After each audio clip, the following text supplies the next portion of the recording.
And we're now broadcasting. Huh? Oh, here we are. No, 5/13. It's today. Is that today? It says 1 month ago. Great.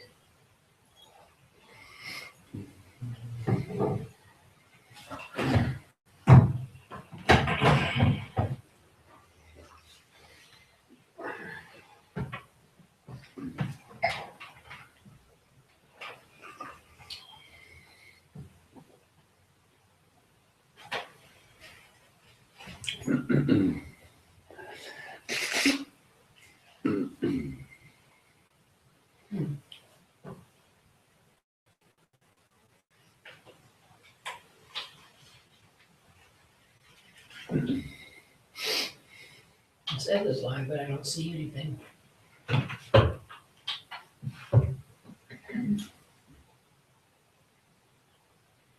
don't hear anything either.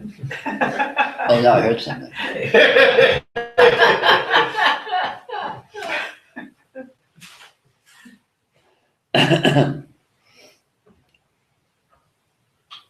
Right. Well, I'm here, rapt attention, and it says.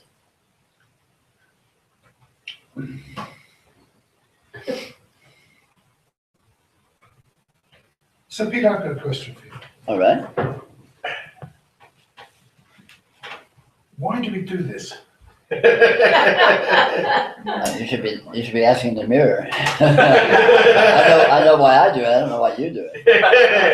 Why do people do this? It's inherent in the nature of what we are. But it seems to me that a large percentage, maybe even more than half, don't do this. Well, no, of course they do. They just call it by a different name.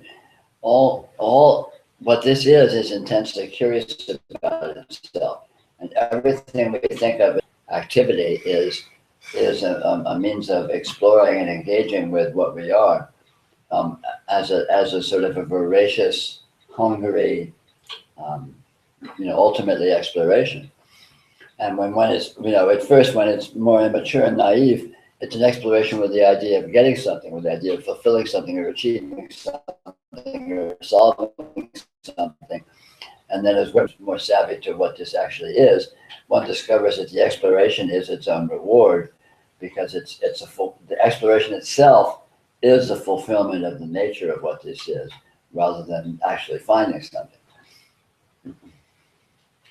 But all human activity is the same thing. I mean, people that are going to football games or beating each other up in bars are basically doing exactly the same thing, just in a different sort of a milieu.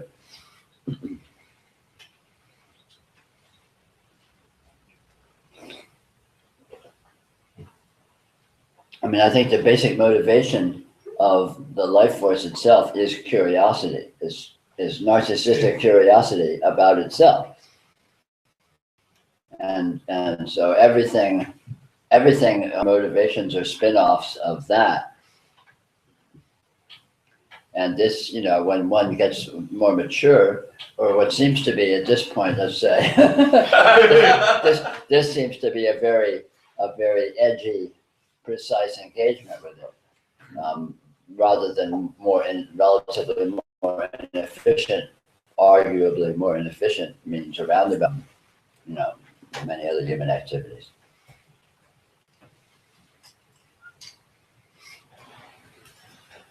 But even that is spin doctoring. I mean, Well, it seems in my naive mind that there are an awful lot of ways to do this if everything is doing this, that are more likely to succeed. Really? if you then more likely. you're more likely to win a fight in a bar, enjoy a football game, than you are to become aware. Perhaps, yeah, but the idea of what entails success evolves as one becomes more sophisticated. So yeah, you can win a fight in the bar, but how satisfying is it ultimately? You know, that leads to what, which leads to what, which leads to what, you know, Right. and so ultimately, as one becomes more mature, one gets, well, I've won the fights in the bar, I've made money, I've gotten laid, I've achieved certain status, and so you have these various benchmarks of what constitutes success in some mode of engagement. And after you've done all that, then what? But still there's that itch, and so it becomes, so one begins to look at the itch itself directly rather than these indirect, projecting it out into objectified situations that one imagines will somehow success it and scratch it. And so when one is 30, then you begin to look at the actual itch itself, which is basically what could be defined as more efficient or more genuine spirituality. Well, I guess I bypassed the fighting in the bar, and You had your own versions of that. I had my own version of that. Yeah, I mean, I did a lot of things, Of course. and then halfway through my life, or even a third of the way through my life, perhaps, I devoted myself to finding myself. Yeah, but you were an old soul, whatever that means, whether it's historical or just constitutional, to the point where you arrived at a sufficient point of maturity to begin to get what the goal might actually be, and begin to devote yourself to it more efficient, more directly. So bar fights are behind me in a past life, perhaps. Perhaps, who knows? Maybe they're yet to come. Yeah, right. You have everything asked backwards, and you achieve realization and go to the next level of bar fighting and picking up chicks. No. You'd probably be very successful. I'm a wuss when it comes to bar fights, I think. Yeah, but you've got the size for the intimidation factor. Yeah. You don't need to let them know you're a wuss. Just look mean. And you appreciate the Irish. Yeah. Hey, what is a past life then? I mean, What's a present life? Yeah, exactly. I mean, according to this, I mean, people talk about a past life, but People talk about all kinds of things, yeah. but there's only one thing here. So anything you're talking about ultimately is that thing, and the question of trying to parse the way in which the aspect of it that you think you're talking about actually exists. Sure. You have to look at what this actually is, and how it's actually, let's say, laid out within itself, is sort of pseudo-structurally. I mean, it's like well, more generally, rather than a past life, what's the past? Yeah. And so right away you're asking a good question, because that's something you can look at. So the past is relevant. Time is relevant. It's a very obvious way in which this actuality presents itself, its informational content. But it is a presentation. It is a. Yeah. Well, that's what one discovers, is that it's a presentation of something that is not what the presentation seems to be. Right. Because because the radiance doesn't actually evolve.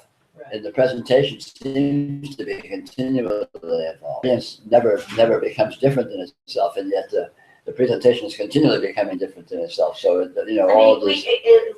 A quote unquote logical extension of what you just said is that this would comprise every single quote unquote past life, every second, everything. ever. Sure, if to the extent there is any of that. Yeah, so, but, yeah, so in a sense, the logic doesn't quite describe it. Well, logic is, logic gets left off at the last station. Yeah, But yeah, this all information is this. And then the information presentation is the apparent information of the energy configurations of the present moment, energy configurations of what seems to be, flow of time, and then the way all of that seems to present itself is all ultimately and very, very rapidly, if you look at it closely, reveals itself as transcendental, because it isn't actually like that. Whatever it is, it doesn't act. Time isn't actually time. right. Information isn't actually information, and so the whole thing gets very, very strange. Just practically from the get-go of beginning to look at what it actually is. Sure. So I mean, like when my sister started talking about reincarnation, she has sort of new agey Sure. bent. I mean, I think it's, well, it's just a little bit stranger than that. I mean, it's not strange at all compared to what's probably really going on. I mean, you can certainly look at the nature, the apparent karmic nature of an energy system, and you can say that the apparent karmic nature of that energy system incorporates all of its previous states. Whether it's a temporal accumulation or display, or a causal relationship, or just incorporates them in some other kind of a fractal projected way, Right. which seems to be, presenting itself as a time flow and all that. It becomes irrelevant, because ultimately that question is not answerable. Mhm. But it's certainly true that, I mean, it's one of the amazing koans is the fact that apparent energy systems have an identity, have an intrinsic nature. You're you, and you're you, and I'm me, and we're profoundly different in every way. In terms of our qualities, our proclivities, in all of these different ways. And so what that is and how that works is just a fascinating inquiry. Yeah.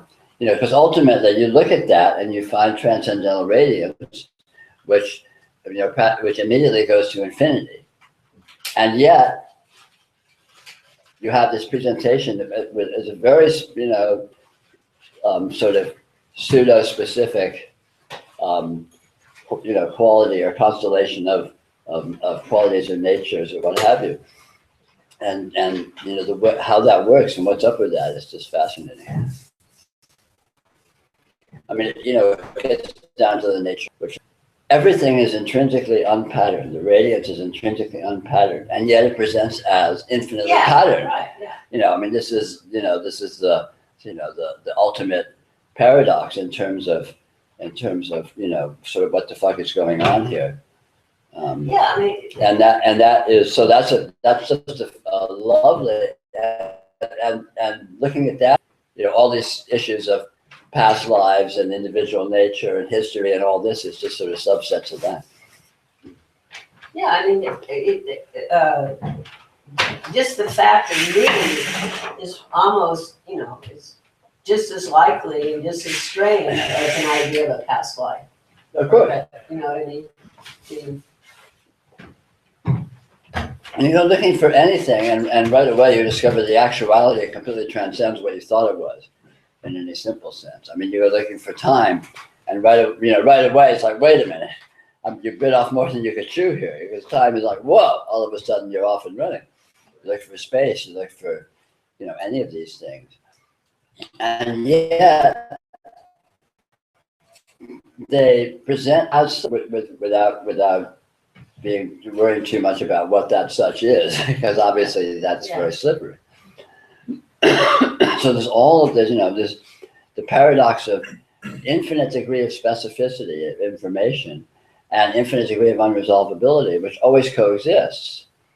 So there's, everything is exactly what it is with inconceivable detail, and yet it's all unresolvable and you can't even find it. And it all opens to infinity, and not as some kind of an either or, but just as an absolutely inconceivable paradoxical nature. And that should be that way is, it's astounding.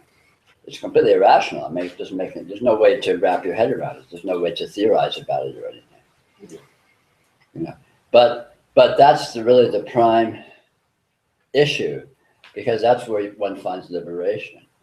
When one discovers that the pattern is actually unpatterned, then you don't need to escape from patterning. Patterning isn't actually patterning, Right. while not being patterning, or let's say while still appearing as patterning.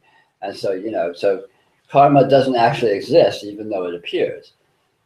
Which is obviously it's a very strange assertion, and yet one discovers that through yoga, through observation, one discovers this readily, and that's the major piece of information in realization or in liberation.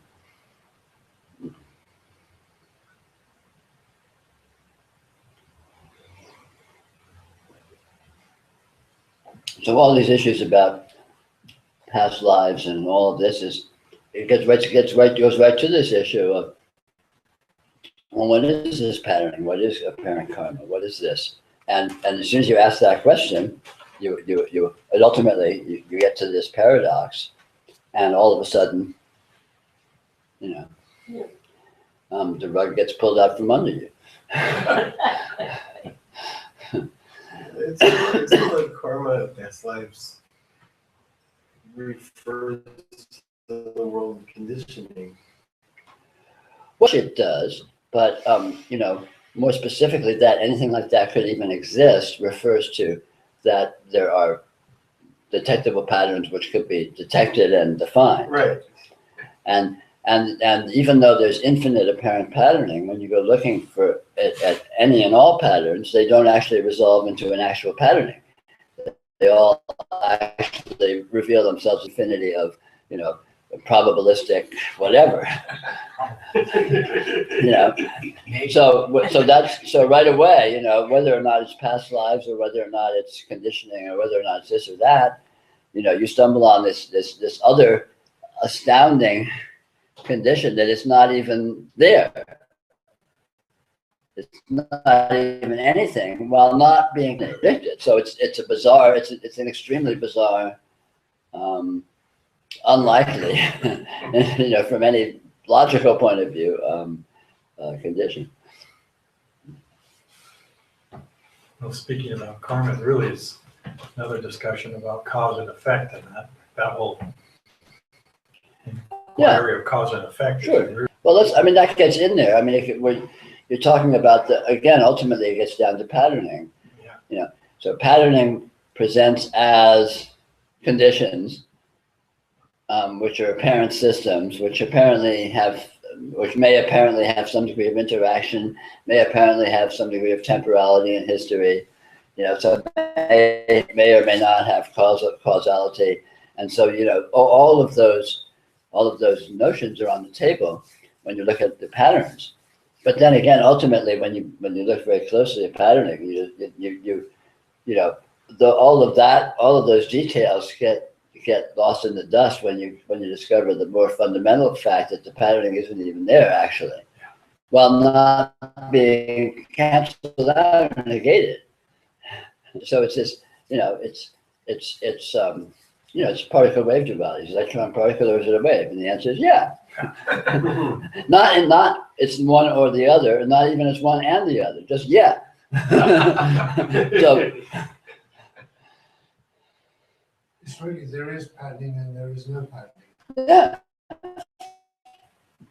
The degree of patterning is infinite degree of specificity, and there's infinite unresolvability and infinite infinity. And those two are one. There's your absolute non-duality.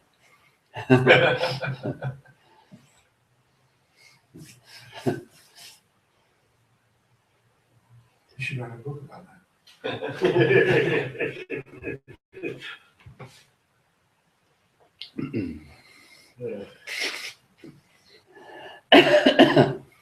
I'm trying to remember what infinity is called. There's two kinds of infinity. There's Oh, there's lots of countable them. infinity and infinite infinity. And one is alpha. Well, there's Aleph null and Aleph 1 and Aleph 2, and then there's series of infinite Alephs and Aleph and so on.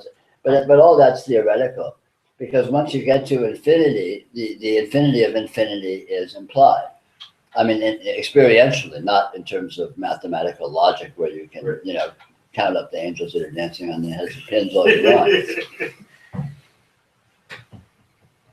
I mean, infinity, the fact of infinity, that infinity is not an abstraction, that experiential actuality is very, very powerful, and it's really it's the cornerstone of this yoga. Discovery, another word, I use the word unresolvability a lot, because it's, it deconstructs. Infinity sounds like an abstraction or a notion, or, get out your mathematical or your philosophy treatises, but ultimately, intrinsic imprecision. Experience is intrinsically imprecise while presenting with infinite apparent specificity, but any and all specifics are fuzzy or unresolvable, or they have a, like an inherent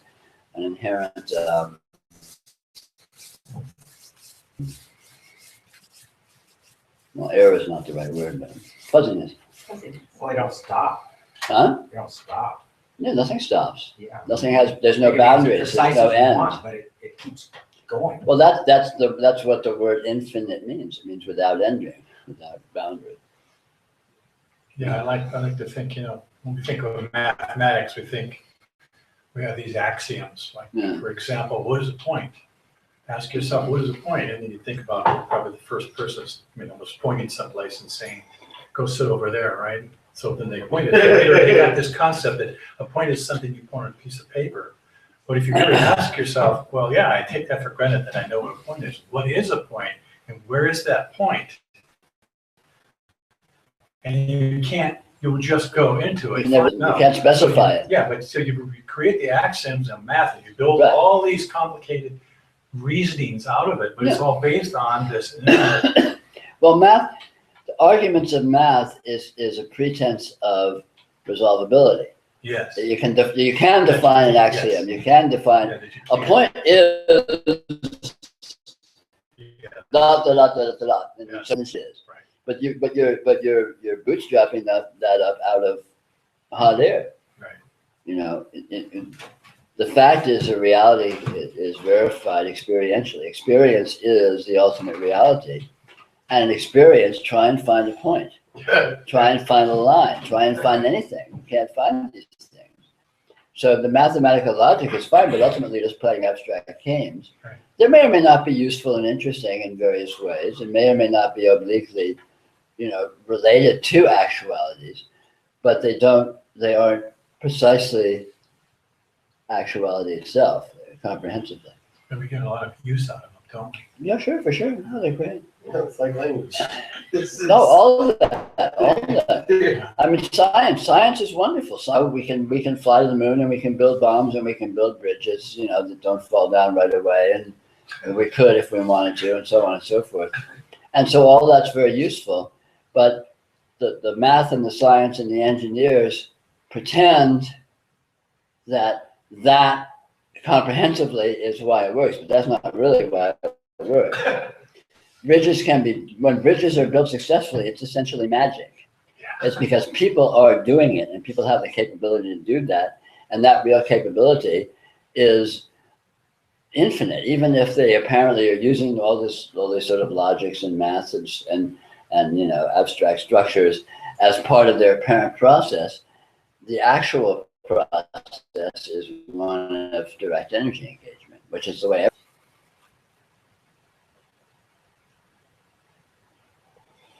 I always like to think it's like trying to pitch a tin in space.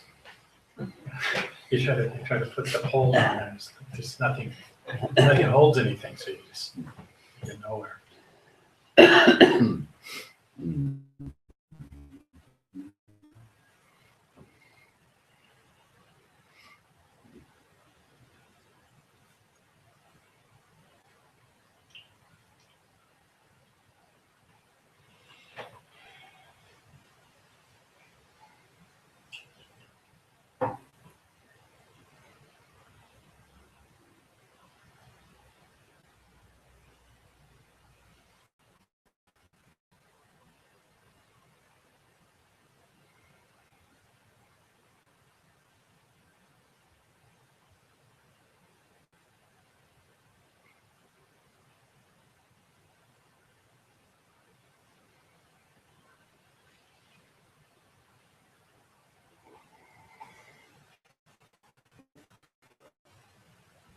I don't know if I can say this real well, but I'm gonna whack.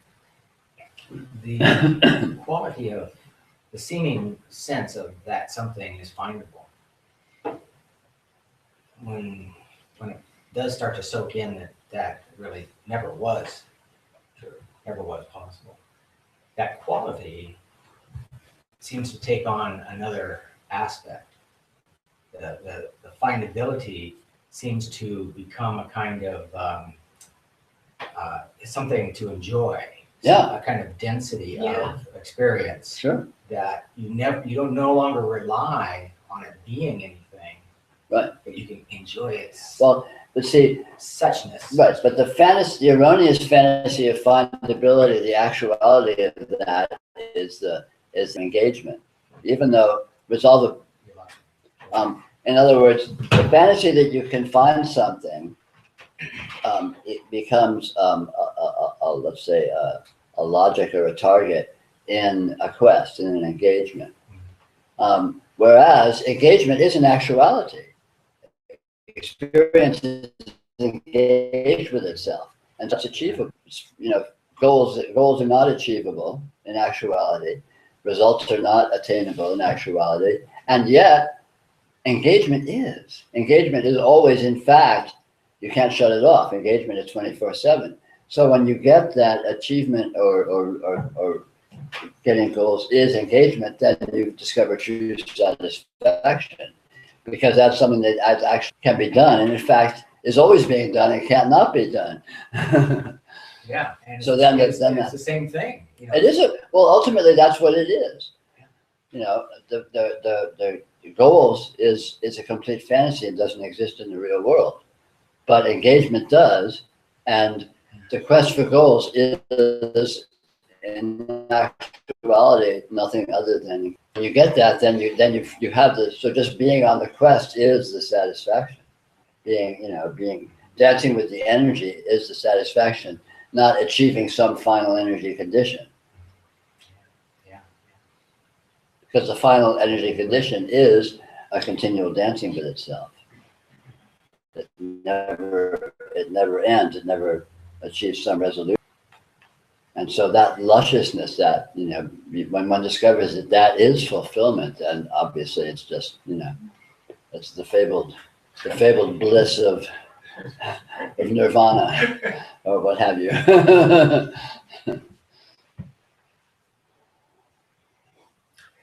Well, and even all the little subtle qualities, like disappointment, for example, the disappointment of not finding something in the mode of realizing not finding has a quality of tenderness or kind of a dissolving quality. Absolutely, because again, it's one and the same. Disappointment of not finding is a flip. And so as such, it is a mode of satisfaction, given that engagement is the actual satisfaction. Engagement's the actual juiciness, because there's nothing else that can be found. All apparent circumstance and excuse is just a vehicle, arguably, of engagement. But the engagement's there even without that.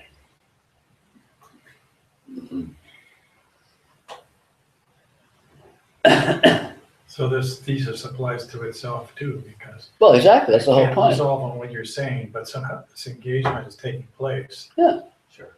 And even I'm not, there's nothing getting out of Nothing to it. get. Yeah, there's nothing to get.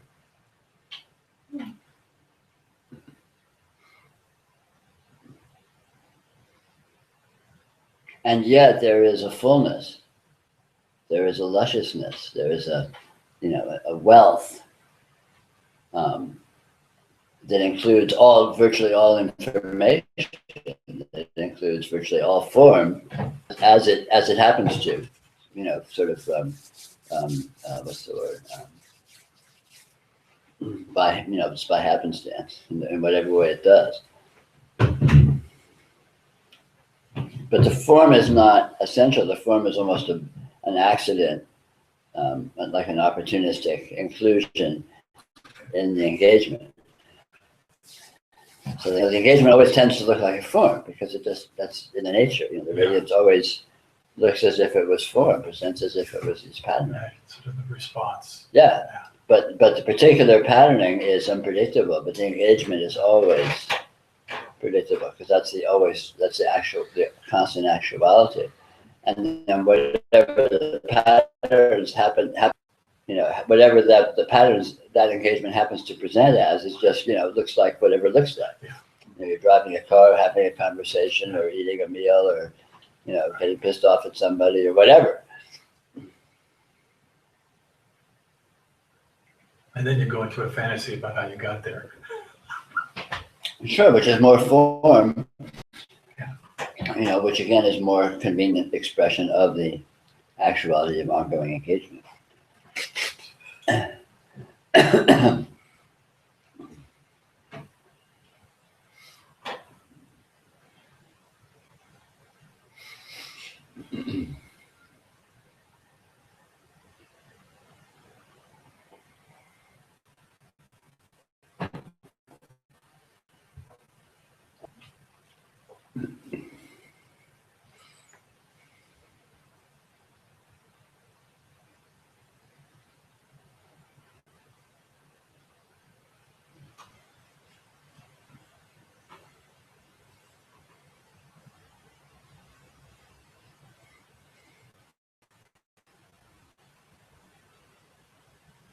So I've been having a sense tonight of like the whole thing being a dream, except for me. Mm-hmm. And I'm wondering how to soften the kind of the me part. There's no need to soften it. You are the dream, so the meanness is as much is completely actual, but it's not. But it's actual in the way it's what it actually is. I mean, self is actual, but self is not a human being. Self has no history, and yet history in human beings appear along with the actual self. So if it smears over as an inclusion, as an inclusion,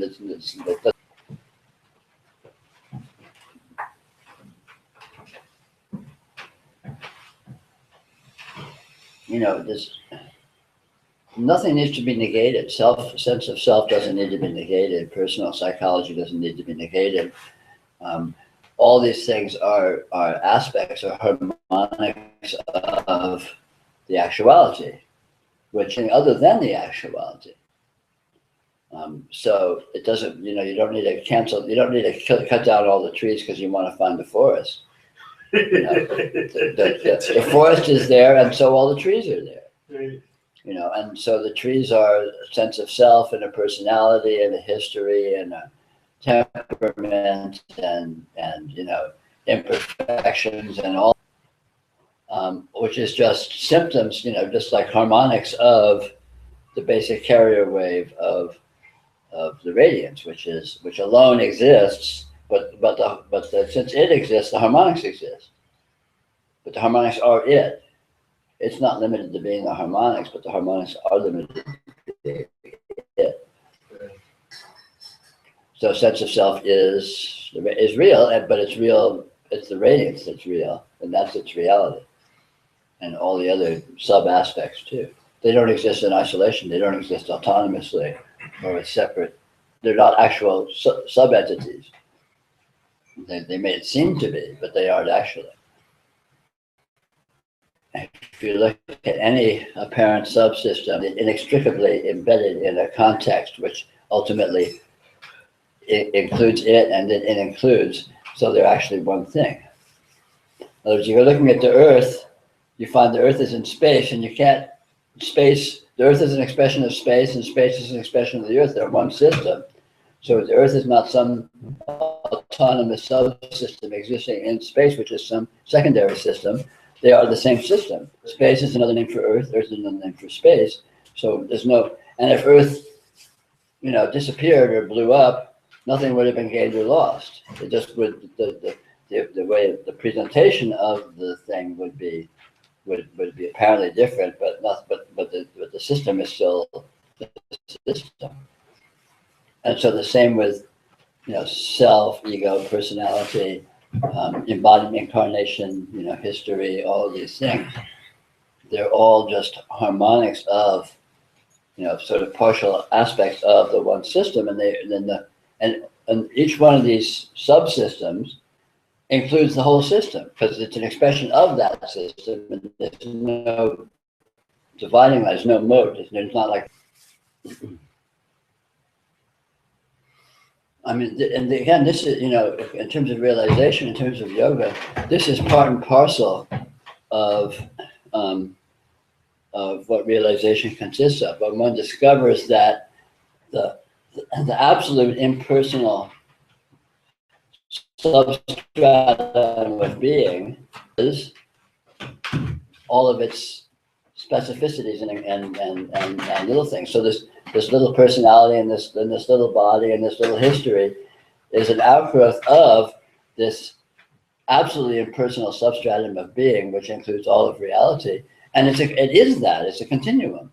It's not like it is an outgrowth and it came out of it and now it's separate.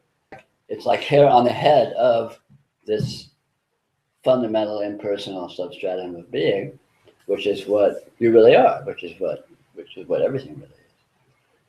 And this is felt. It's very clear that this is so, and this is knowable very directly. And when one knows that, one knows one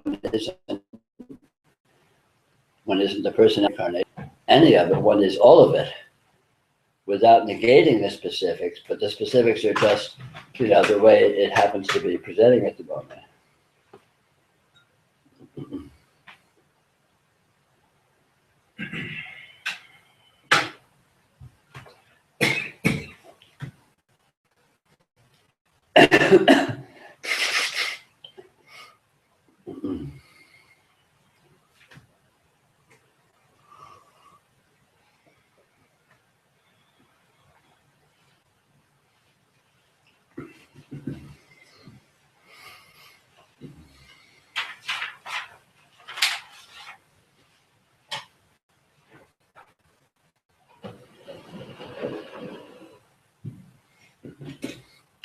There's been all kinds of, in all different spiritual systems, there's been all kinds of techniques and all that where one explores these various subtler levels. So, you can start from sort of the superficial level of sensory experience and the personality and all that, and go to subtler levels of experience, which is, what any artful meditation is doing. Basically, you're experiencing this sort of things like that don't parse in terms of, explicit, materialistic reality, and yet are present, are included in the field. So there's these all sort of, progressive strata of subtlety, that are still actual, are still present in experience. And ultimately, one experiences the impersonal ground of being, which also is right here. I mean, being is here, being is felt, being is just the presence of this. And, so this is directly knowable.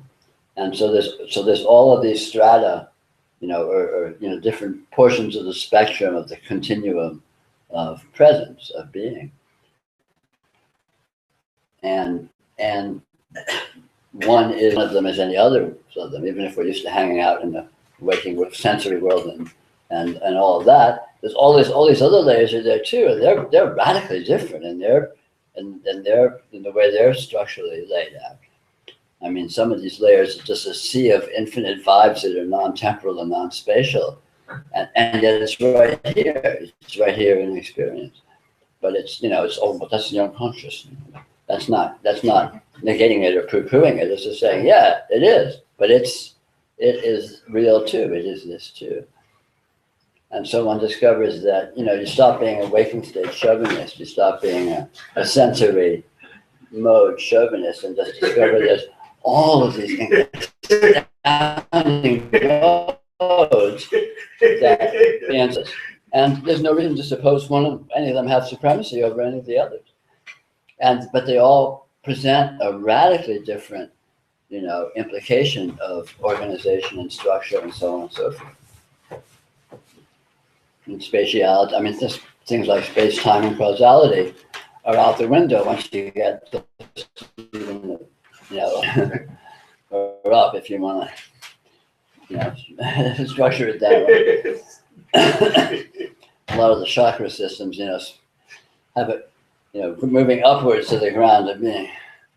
But it's, of course, that's all just symbolic. That it doesn't have a real spatial orientation. But all this, again, is, of course, very directly experienceable.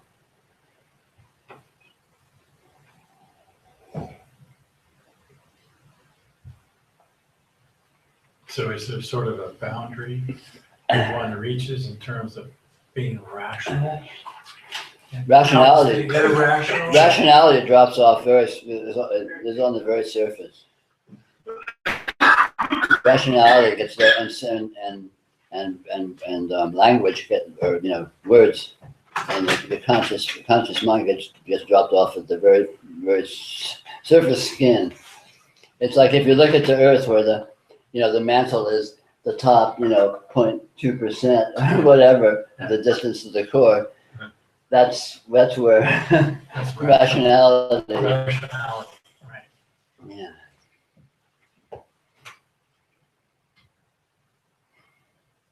Because each of these different strata, and calling them different strata, of course, is completely inaccurate because they're not actually like that. But just to symbolize it like that, has radically different implications in terms of how it's laid out, how it's structured, so to speak. Degrees of implication of patterning, just they have entirely different logics, and most of them are sort of inclusive, infinite logics, not this rational logics where you can say this is this and that's that, and that is not this and this is not that.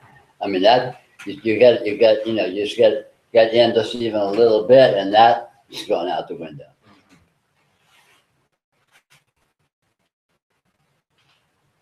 So, being a basis that any kind of rationality could be erected.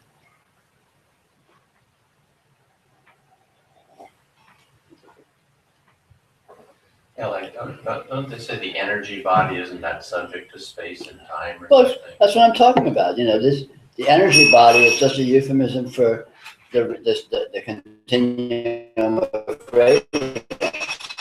And let's just say the continuum of the experiential field. Oh, yeah. And the experiential field just includes vast Yeah. sort of strata, Right. most of which are not sensory oriented or temporal oriented or spatial oriented. Yeah, that's amazing. Yeah, I mean, just infinite seas of weird vibes and stuff. I mean, Yeah. and that's the actuality that these, so-called subtle bodies are. I mean, the whole notion of subtle bodies is a really good way to approach the yoga, but you got again, you can't be too linear and Sure. and structural about it, because you have to be with it the way it really is. Yeah. Yeah, it's the subtlety of experience. Experience itself is the medium of all subtle bodies, and the gross bodies are subtle bodies too. Sure, yeah. It's just, that's what the subtle body looks like at a certain level of, Yeah. a certain strata, so to speak. Right. I heard some so-called enlightened people say that they went beyond experience. So they didn't experience it, they just knew that, they knew it after I got back. Kind of, I've heard that before. Well, then they're just defining experience in some partial terms. Right, like in terms of, the normal senses, right? I don't know. Who knows how they were defining it? But obviously they were defining it as a partiality. Partialization. No exclusion can be found. No boundary between any one condition and any other condition can actually be found. You can arbitrarily demarcate boundaries and say, boy, this mode of things is radically different than that mode of things. But if you go looking, they're a continuum. They're inclusive. It's like saying, well, the Earth, but where does the Earth end and where does space begin? You start trying to pin it down, exactly where it doesn't really happen that way. The Earth kind of peters out very, very, very gradually until you probably get around the orbit of Pluto or something, or to the edge of the universe or whatever. Where does the gravitational field of the Earth end? It's a meaningless question. So obviously, there's certain sort of superficial thresholds. You can say, the Earth has a sort of a mantle that seems to have an upper boundary in terms of its solid state, solid and liquid of matter in terms of how it presents. But then you have gaseous conditions. You have all sorts of energetic conditions, all of which are inextricably the same system. They are the Earth. The atmosphere is the Earth. The field of magnetism and the field of radiation is the Earth. And you start looking at all that stuff, and it all gets very. So the boundary. Where does it end? Where does it begin? These questions become absurd. But when you say that you experience something that's beyond the senses, that kind of it's like I normally would think that I have to feel it, or I have to be able to think about it in order to be able to call it my experience. So how do I know when I'm going beyond into a subtle realm, which is not beyond those? I normally think of myself knowing that in terms of those experiences. Well, you can still know it in terms. You can know you're beyond them by being beyond them. You can be beyond the field of vision by simply being beyond the field of vision. Well, we're beyond. But then you get, of course, down to beginning to look at what does this notion beyond. You can discover this strange inclusiveness, where it's kind of arbitrary. Yeah, I can see that I'm seeing it at the same time I'm seeing something I can't see. I'm Yeah. aware of that. Yeah, because it all interpenetrates. Yeah. There's not an actual demarcation or an actual smear. Deep space is right here. Oh no, this is the Earth. Deep space is, way out there. Deep space is in deep space. So this is deep space. You are in deep space right now. This is what deep space looks like here. And if you were somewhere else, that's what deep space looks like there. So it interpenetrates. It's a continuum. And so likewise, I can say, well, I'm in the senses now. I'm in the senses, but I'm also completely beyond the senses, because the senses there's no point where the senses stop being the senses. Beyond the senses are cut off and don't come into the senses. So I can't even say I see what you mean when you say that. you can say it. But I do see what you mean. I feel it. There's an I feel it. The other day I was hiking along and I should pay attention to that, So I sort of was tuning into sound. And it just started to become this subtle, almost colorful, unnameable whatever. Of course. And it just kept doing that for a while, and it had nothing to do with anything I could call sound. Of course. That's good. I mean, this, I was actually thinking of talking about this at this retreat I'm doing up back east next week, but I'll talk about it now.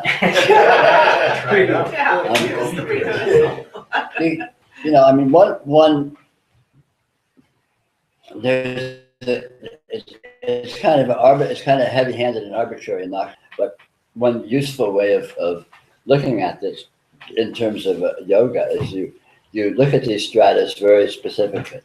So, we can arbitrarily classify 5 stratas that correspond roughly with the 5 skandhas in Buddhism. So you have, which is name and form, sensation, they call name and form, sensation, perception, and consciousness is roughly how their words translate.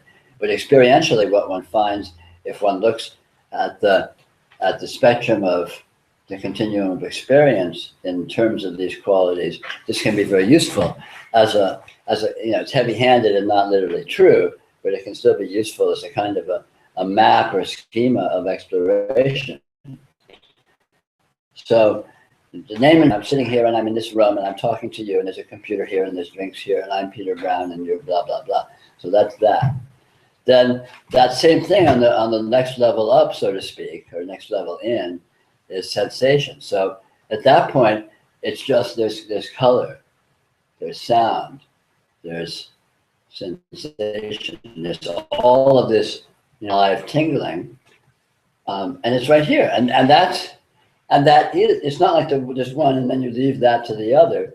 That's just another perspective on the same thing. And in that perspective, there's no names. In that perspective, there's no Peter Brown, there's no room, there's no conversation. There's just all of this field of vibrant sound and light and all that. But it's not sound, just it's this vibrant energy on that level that's still differentiated in terms of field, but it's much more continual and much more explicitly vibrant, let's say.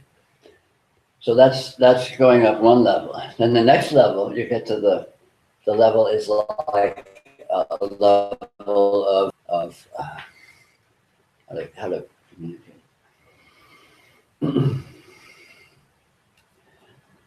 It's kind of a level that looks like orientations, motivations. It's a level that's very dominant in dreams. We're very aware of it in the way dreams are organized.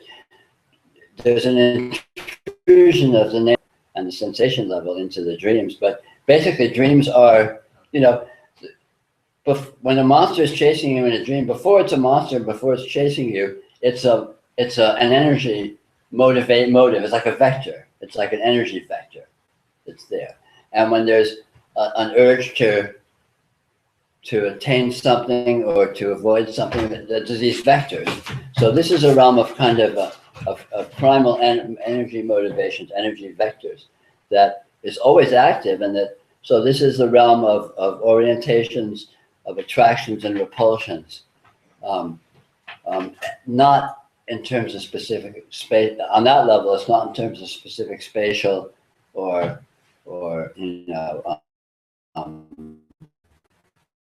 orientation, but it's a primal orientation that translates down to and shows up within on the sort of the lower, on the more superficial levels, orienting to objects and all of that. So would that be like tendencies or vasanas? Yeah, exactly. Just like field charges, kind of a little bit. When you say Yeah, exactly so. Exactly so. But they aren't objectified, although, again, none of these layers exist in independence. Of course. That layer is this layer when you see it from that perspective. All of a sudden, there's a profound energy engagement in the field of experience of flavors, attractions, repulsions, orientations, motivations, just little kind of vectoring. So it's hard words. But this exists in a subtler, let's say, level than so let's recap. The level just below that is the level of the sea of sensory energies, let's say, just as fields of energy or as a field of energy. And then the layer below that is where all of that is being held to be.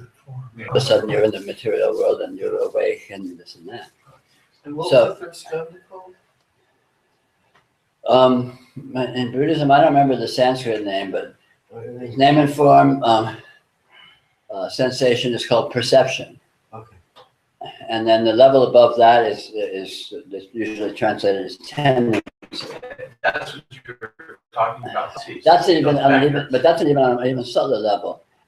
On the name and form, I mean, on the third level, which is the sort of this at 5 levels. This is sort of the middle level. Those vectors are active vectors. They're actual energies that are sort of moving, Yeah, even though they haven't collapsed down to this and that yeah. until they're translated in terms of the 2 outer layers. So they're sort of, but there's a dynamism and a moving towards in a way implicit in that, even though it's non-spatial and all of that. You can think of it as sort of motivation. And the next level up exactly is sort of the primal motivations, the same vectors, but they aren't moving. They're just implicit in nature. They're implicit of orientation. Yeah, wow. So in other words, the level below that, the middle level, the vectors are sort of, they're dominant as vectors, even though they're very non-specific in terms of, exactly what it is they're doing. So they're in action at that level. That's Yeah, the 3rd level, they're in action. The 4th level, they're the 4th level, they exist, but it's like the 4th level is like the level of nature. That would probably. I mean, that seems like that level is sort of like a design or something. Yeah, exactly so. And then above that, you have the ground of being, Oh, which is just has 0 differentiation. That's just pure Shiva. wow. So the 4th level is kind of like archetypal energies. Yes, exactly. But just as a matrix, like Right. just a solid Yeah, state Almost looks matrix. like a crystalline structure. Yes, exactly so. Because when you talk about vectors, vector is usually something that has Right. momentum and direction, where the other one is just like a point. Right. A point that's like a structure Right. of some kind. Right? So anyway, so again, these 5 sort of perspectives, or 5, it's not that they're necessarily literally that way, and not that they even actually exist, but that can be an interesting map in terms of deliberately navigating one's experience. Because ordinarily, if one doesn't think about it, or if one's just a schmo, like human on the street, experience is just sort of this mishmash where it's just bang. And so all of these different levels are interpenetrating in a chaotic way, and it's just me, being alive. But so this is a way of kind of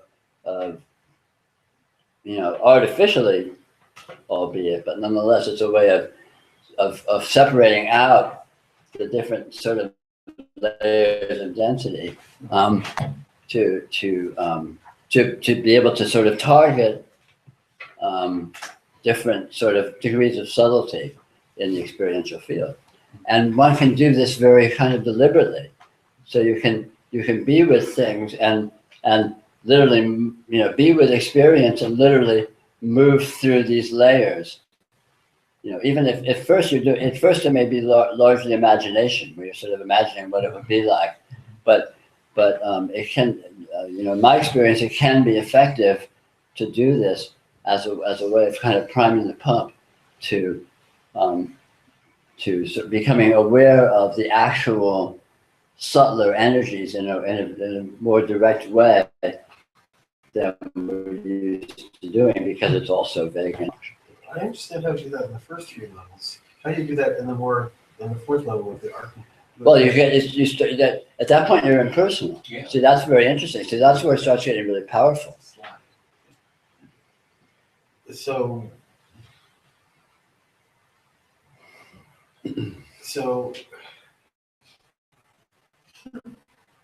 I think I get it. I don't know, a little bit. Well, sure. Just understanding that these are all color, suckability being suckiness being one of the colors on the palette. Sure. So just everything that anyone does is just by nature, just part of the palette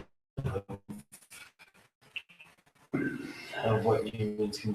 Yeah, only it's not in the abstract of like humans or anything. It's very specifically what is present, which will always be you, of course. Right. Because you can only find your experience of this, without going into fantasy. Right. Every experience has all these five. Always. They could it. Yeah, All Right, of that's these, right. all of these modes are here all the time. yeah. But because it is a mishmash and because we don't discriminate, we like, for example, this kind of discrimination, you can discover the difference between subjective projections versus, sensory experience. And so on and so forth. We call it differentiate because it's all just a mishmash. I think, well, I mean, certainly I've heard you talk about this in a different way, but Yeah. in some ways the same. I mean, it could be anything, identifying an emotion. Sure. Or, But even emotion, anything you look at exists on all five of these. Because these levels are the strata of any actuality, and any actuality exists on all of it. exactly, yeah. So anything you look at is the absolute, is just an inherent tendency or possibility. Is a field of experiential richness and differentiation, and is this cup.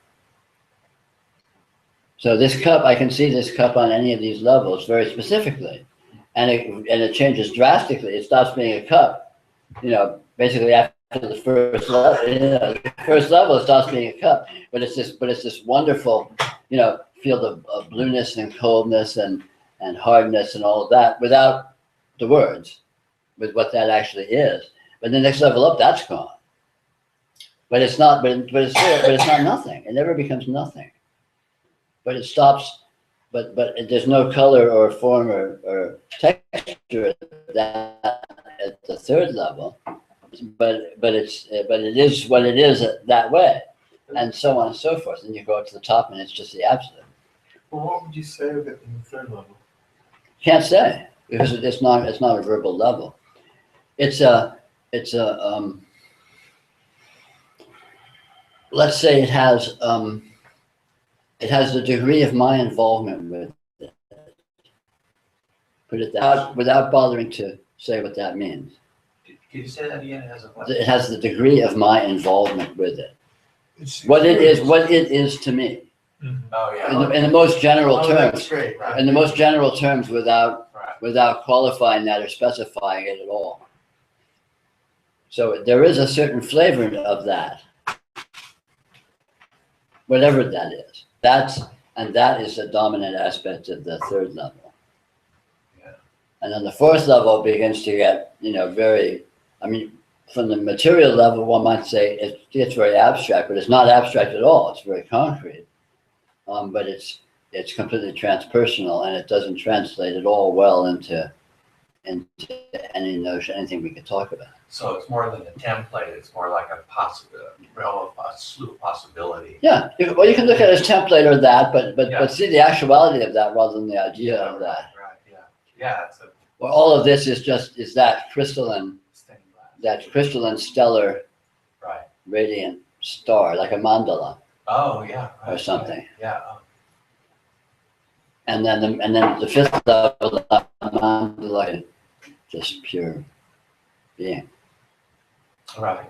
Right. And again, it's not a collapse because it is that, it is, all five levels coexist simultaneously. So it is the cup, it is this, and it is what I think of it, and then this star of qualities, and it is pure being. Yeah.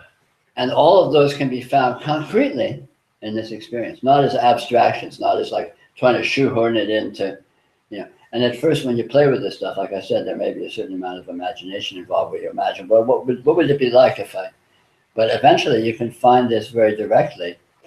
And again, not that literally layers actually exist discretely or even at all, but that these different, it's a way of seeing things fundamentally differently.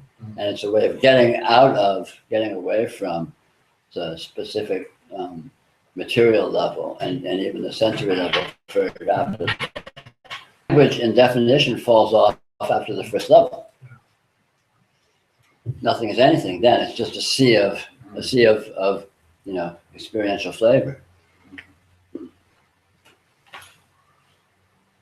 And so in a dream you can see that. In a dream, the third level is the vectors of energies that are there, and it translates down to there's some degree of the fourth layer present where there's sensory experience and there's some degree of color and shape and all of that. And then that translates down to, oh, there's a monster chasing me. And so right away you can see there's those levels are there. Although at the dreams and dream level, the third level predominates, and the fourth level and the fifth level are very slippery, which is so slippery in terms of trying to define them. What's really happening here? Am I talking to somebody or am I flying well, kind of both at once.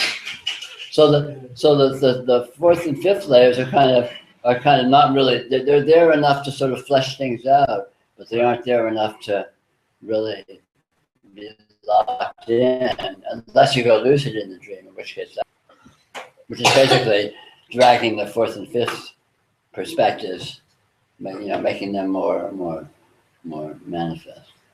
But the third level is very dominant. So there's a sense, there's a feeling, a flavor of the dream of, flavors of desire or of avoidance or of whatever. You know what I mean? Just a sort of the sea of vectors of orientations, fullnesses that that have sort of juxtapositions with each other and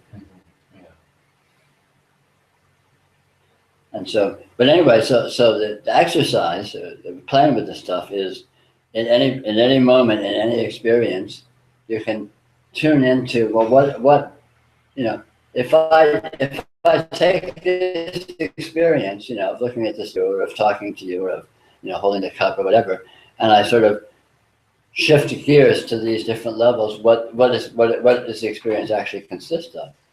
And it's you leave the universe after the first level. You're in of radiance and so on and so forth. So anyway, and also you can develop an appreciation for how subtle it gets, how extremely subtle it gets.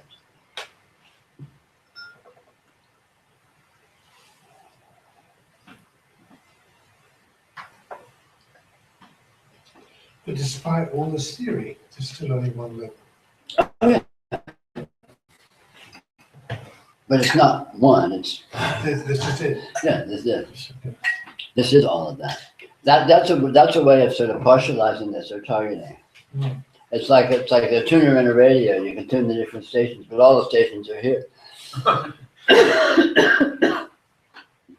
And yet the great Buddhist treatise is are empty. Of course. And also emptiness is form. Form is Right. Yeah. So, Well, it's just amazing to know that these, there's tendencies. But these levels, the levels are different sort of organizational principles of the patterning, but the patternings are all ultimately empty. Wow. Yeah. Because they're ultimately unresolvable. But they're not negated, and so hence they have they can appear with the predominance of flavor according to the paradigms of these various degrees of subtlety.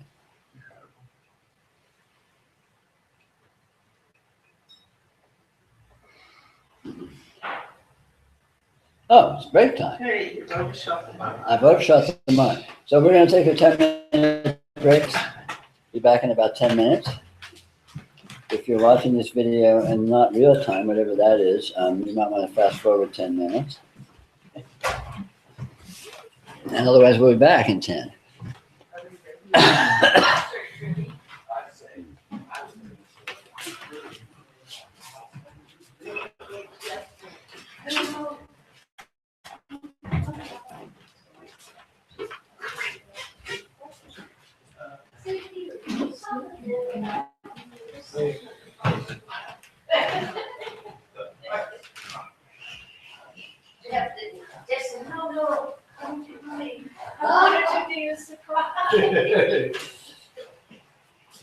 Well, maybe I was gonna change my mind anyway. Oh, well, you'll be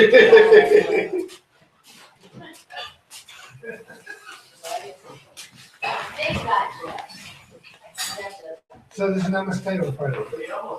Yes, I put one in. Oh, yeah. Arbitrary. I realized it was because I'm off for the rest of the month, and I thought squeeze in one last hurrah.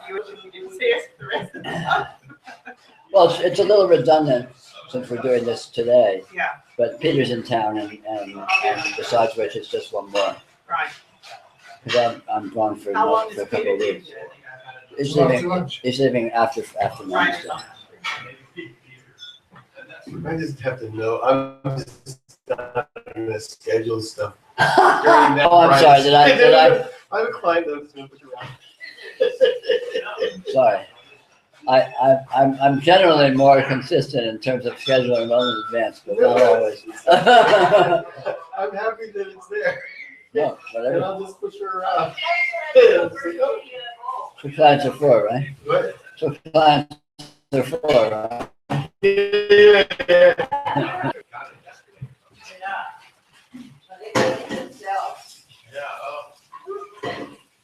And then two kinds of eggs, non-spicy. That was the spicy kind, right? That was spicy. Yeah.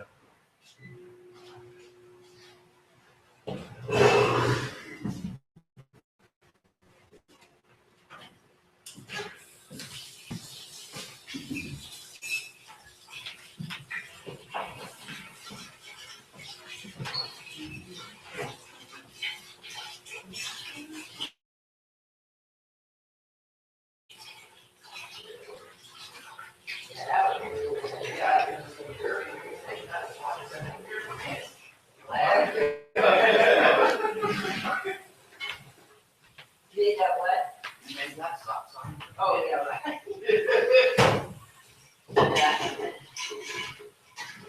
Brain flight away is too good. Oh, it's great. You'll love it. Oh, sure. If they sign in. You have to sign in. Have you signed in? Are you a subscriber? Or you just learn? Peter, would you like any more chai or anything? Oh, no, great, thanks a lot. Yeah, I got some, thanks.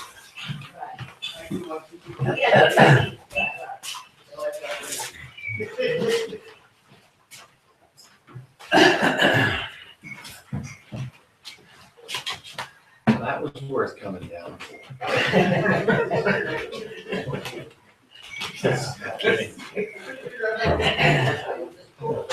Oh, are we looking for a button? I think this was I've never had. I think it was probably here 2 years ago, and there were 18 people in this Really? thing. Now there's 8.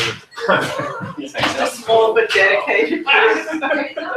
They call it nothing. That is. Remedial class. Video class.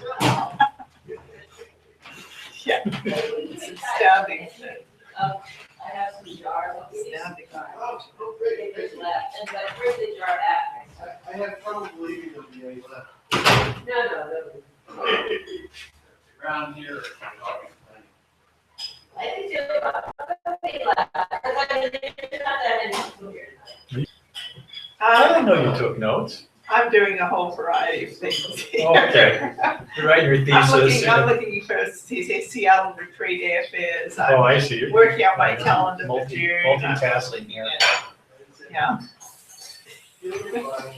Weren't you drawing on it? Yeah, I was doing my little drawing, my background drawings that I do.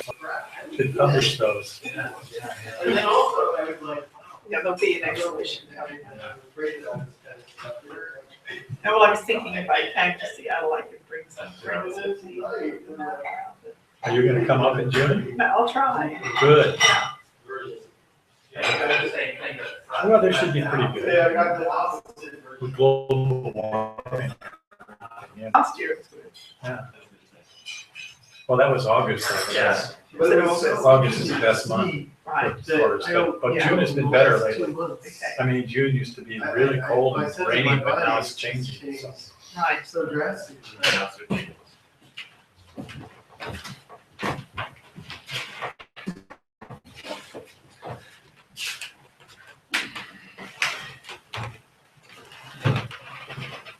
Only affected how I can be comfortable in in all chairs rather than some chairs. Your pie was really good, John. Good. Nice and tart.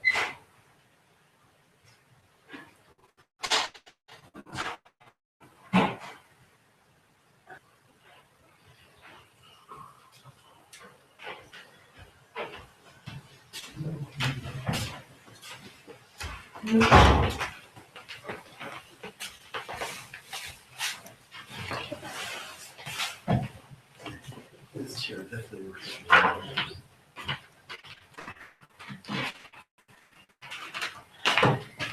Your discard, it's third level, right? Like Thank you. moving Close it. tendencies and things like that. I mean, does it represent that to some extent? It's more on the, Sun it's is more on the, its height. on the, Oh, on the really? fourth level. Oh, wow.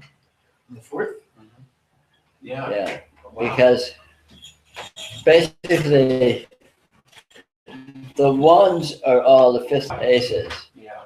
and then the twos and threes are the level below that. Right. And then 4, 5, 6, 7, and 8 are the levels below that. The 9s is the next level, and then the 10 is the outer level.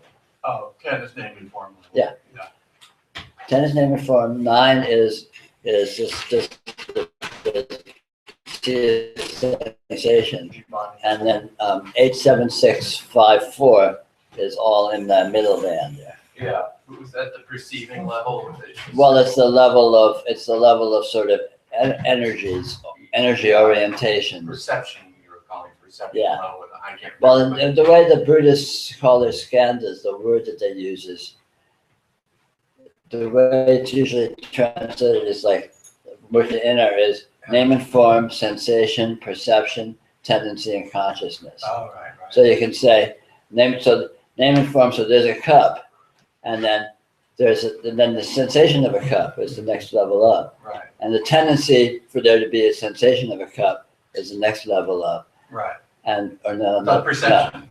Perception Right. of cup is the next level up. And then the tendency for there to be a perception of a sensation of a cup is the next level up.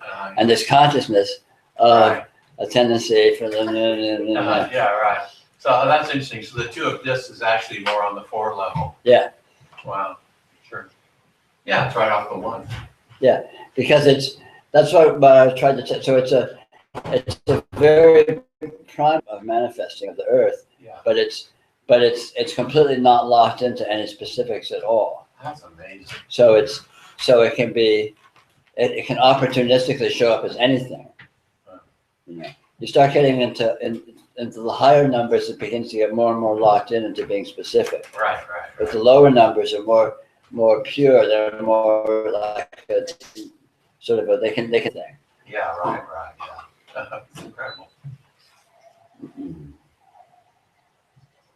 And you're So I saying can- opportunistic too. Yeah. So like in a reading, you can have the 2 there, but it can be completely stymied by having everything else just being completely against manifestation. So in that case, there's a strong tendency, but it has no outlet. Right, yeah. So that's another interesting situation. And that's in terms of reading. Right, yeah. And there's other Oh, parts of good. that. Oh, thanks, yeah. Yeah, of course. So for that for the two of this is a very powerful force, but for it to actualize, it has to have some kind of a vehicle.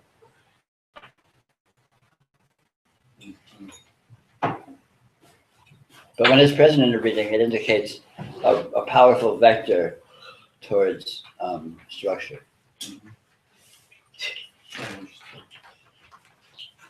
Yeah, I mean, if the corresponding energy was sort of the water of water kind of energy. Yeah, that would be great. That would be great. It could work with that, but that's also not very So you can general. work So with that that can, one. yeah, it would love that because Yeah, again, it's a wide open field. yeah, right. But right.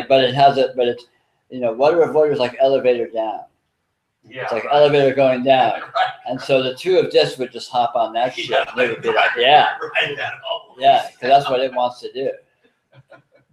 It wants to Yeah. get to the ground floor. Yeah, yeah, right,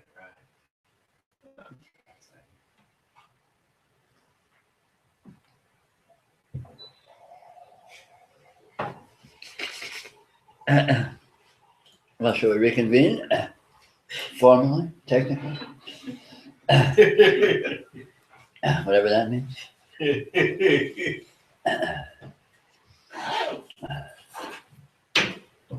In terms of, just as one sort of final aspect of the stuff we were just talking about, this sort of a template shows up in all different sorts of traditions. It shows up in the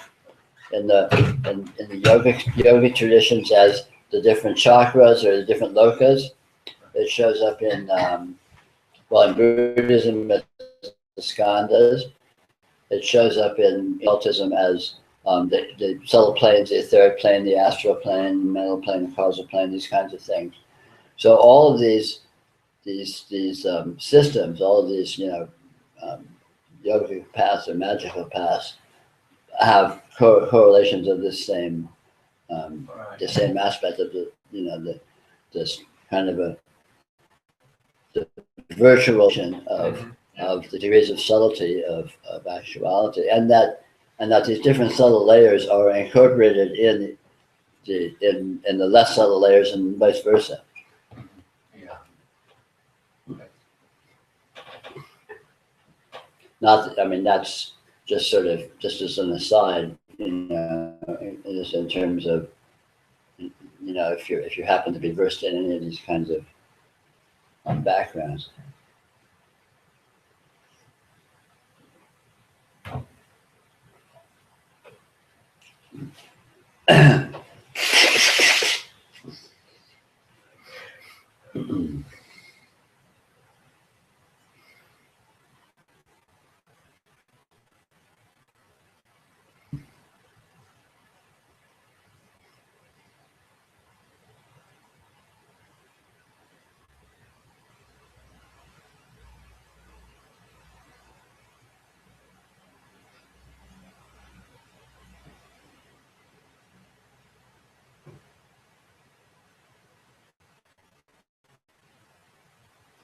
Just one question about the fourth plane. Is it set sort of like a slide or sort of, how is it, or as a design? Or I guess it couldn't be, there's no Not finite literally, design. not literally, but in effect it is. Yeah, right. Experientially, you can think of it as kind of like a star Oh, or a right. crystal. Right. Isn't it also been called the Akasha? Um, Something like that. it can be, and again, it depends on different systems. Some systems have the Akasha being the top level. Yeah. But some, it depends on how you're parsing it. But yeah, that's in there. But it's kind of arbitrary, and again, even classifying it in terms of these sort of 5 arbitrary. It's like saying that the spectrum of light has 7 colors. It doesn't have 7 colors. It's a continuum, but you can kind of arbitrarily define it, divide it into 7. And so this is just a way of looking at the subtler dimensions of the experiential field, and in parsing them, this becomes useful as a way of kind of heavy-handedly, noticing the characteristics, the most superficial characteristics they have, so you can recognize it experientially. But the 4th level up looks like to me, experientially and sort of psychically, it looks like a star or something. Like if everything you're experiencing was somehow instantly collapsed into a star, the shape that star would have as a complete expression of what you're experiencing is kind of a way of seeing it. I kind of experience it vaguely like, not literally like that, but poetically, you could say vaguely like that. Yeah, that's way better than any fixed kind of. Yeah, because it's not, the important thing is to see what it actually is. Sure, yeah. And not to try to, Yeah, see what it the actually way of talking about it and describing it is, again, very heavy-handed to give you something to play with, just as a kind of a carrot on a stick to, to invite you to look at the subtler aspects of your experience and notice the ways in which, in subtler levels, the way the energy is relating to itself and presents to itself is drastically different than the way that each of these levels sort of has a predominant sort of mode or characteristic. By the time you get to the third level, its spatiality is almost gone. The fourth level, spatiality is completely gone.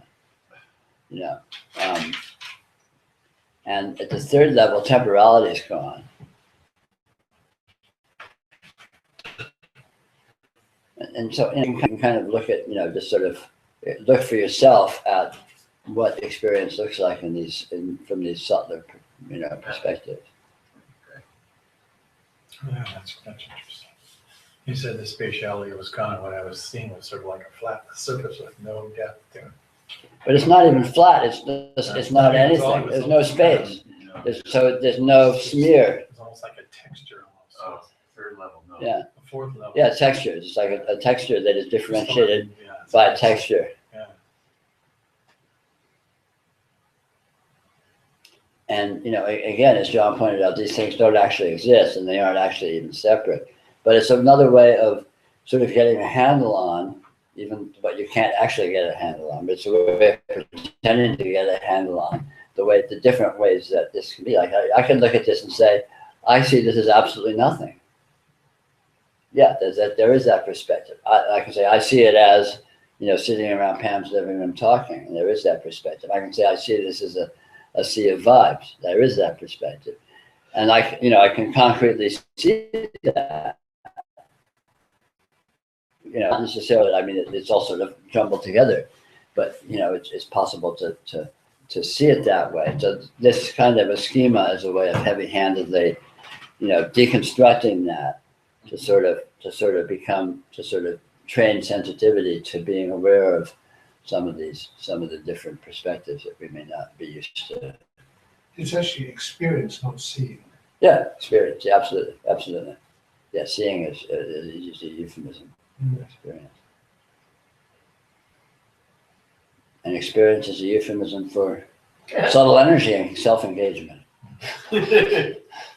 Otherwise known as radiance. Otherwise known as radiance.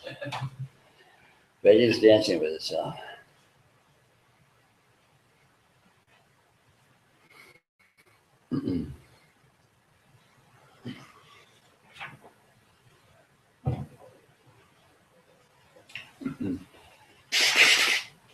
Just Stevie. I don't think so. I think he was on the phone. Oh, somebody on the phone, Morgan? No, Steve. Oh, Steve, oh, sorry. Yeah.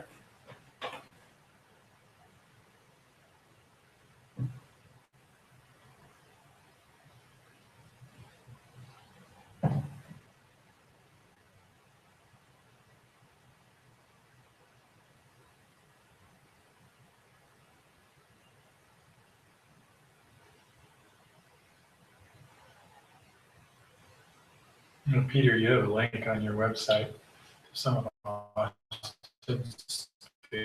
I tried to read that, something about pleasure or something, I can't remember. I can't understand what I'm reading. It's just like it's so. It's not rational. No, it's totally. Just can't. I think I should, maybe go through it with you. Maybe you understand it. You can explain it to me. But No, it's not explainable. uh Let go of explanation and then read it. just read it. It's not rational. Not whatever happens. It's not rational, but it's very juicy. It's full I of did read it. full There of was things, there were meaningfulness. things going on while I Yeah. was reading it. There was experiences going on. Well, that's it. That's his stock and trade. All right. See, he saw himself as sorcerer, which basically means direct energy engagement, or you could say seduction into energy flavors.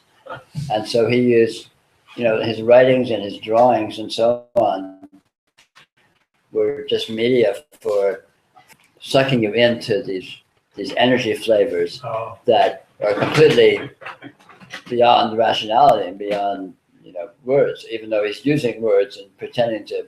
It's not a book that is explaining anything or describing anything. On the contrary, it's more like think of it as like a free-form poem that presents as a pseudo-rationality. it leads you in. But that's not what he's really, that's not Yes, what he's doing. it's That's not where he over and over lives. again. No, yeah, but everyone does that. When you first read Austin Square, you read like you're trying to make sense of it. Yeah, What's he talking about? But it almost, you read the sentence in the storyline, it almost makes sense, and then, yeah. wait a minute, where did he go? Where did That's how. But hang out with that mode a bit, and you sort of learn to sort of flow with it, and all of a sudden you just go somewhere. It doesn't make any sense, but there's something there. There's a somewhere there, and so you learn to be with it as this kind of an energy dance, rather than as a rational exposition. So there isn't any other background you need. You just need to just read it. It presents itself. He's basically talking about the same thing we are, of course, but he presents it by just jump right in the deep end. Jump right into irrational energy flavors, and dance for them.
And Boston Spears artwork was really great, Yeah. Iconic kind of. Yeah, well, he communicates. He's evocative. Yeah, oh I yeah. mean, he's literally evoking, but that's why he styled himself a sorcerer, because that's what he was doing. He was evoking these qualities. Yeah, incredible.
On your link page, there's a donut made with hands. Yeah, that's pretty cool. I picked that, it's cool. Wow. Thanks to Jeff. Jeff was, yeah, He's the image meister, yeah, oh, that's a good one. the twisted genius behind the. The donut, gee. Nothing wrong with it. Looks like kind of a cruller. Yeah. I hadn't thought of it as a donut before, and then when you said that, I'm like, yeah, cruller.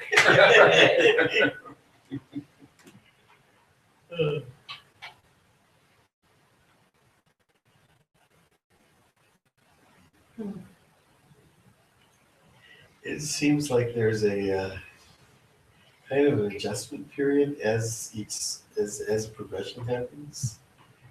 I was noticing like there's something happening for me tonight, and then kind of a moment of comparison or jealousy took me out of it.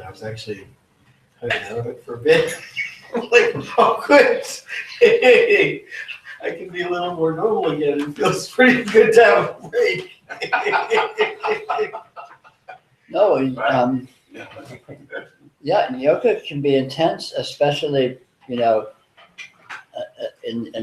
sort of earlier phases. That it's continually moving beyond where pushing its own envelope and moving into degrees of unfamiliarity, which of course can have some sense of precariousness or unsettledness, or and I mean, in certain stages there can be a lot of fear and insecurity and things like that involved.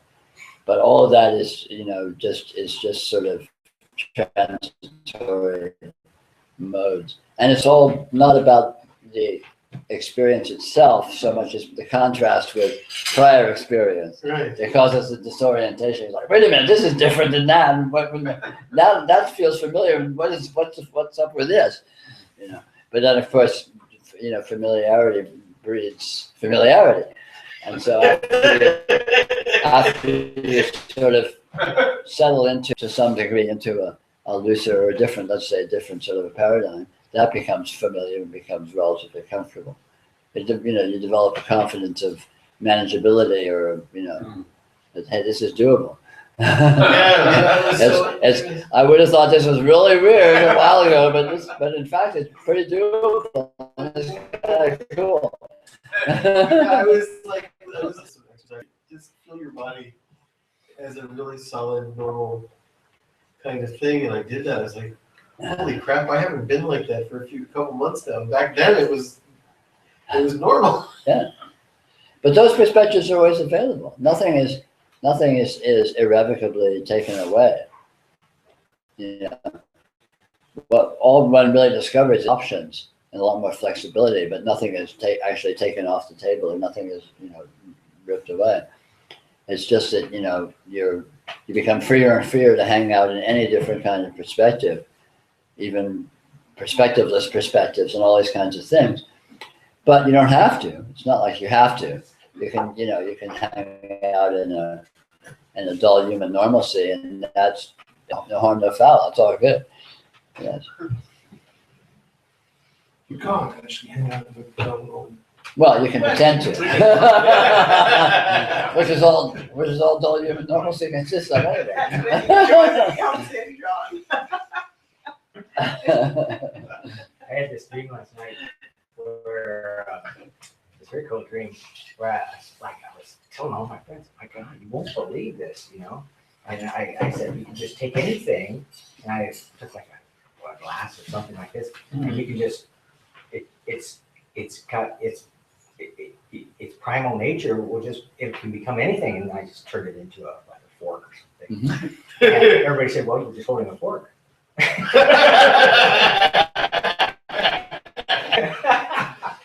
Something like that.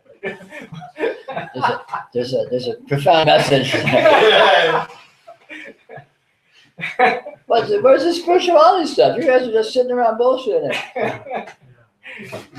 It was so fun, so much fun.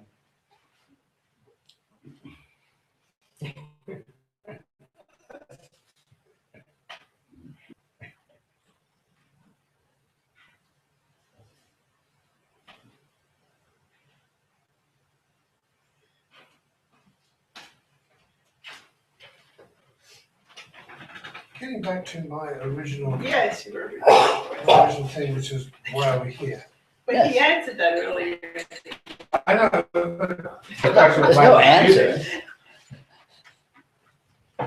although there is nothing to get, there is something to get. Yeah, absolutely. And if you're not here, you may not get it. That's true. Transcend yourself. Yeah. But you can get that. That is the case. Yes. Progressively and ongoingly and more profoundly. This spirituality is real, and when you begin to get a taste of what it really is, you're off and running, and it's its own reward continually, and so it's delightful.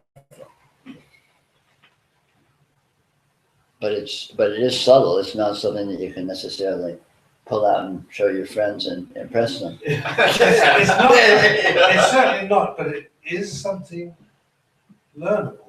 Oh, totally learnable. It's if you have the proclivity. If you have the proclivity to It's learn. not something that's But- is teachable, but it is something that's learnable. I think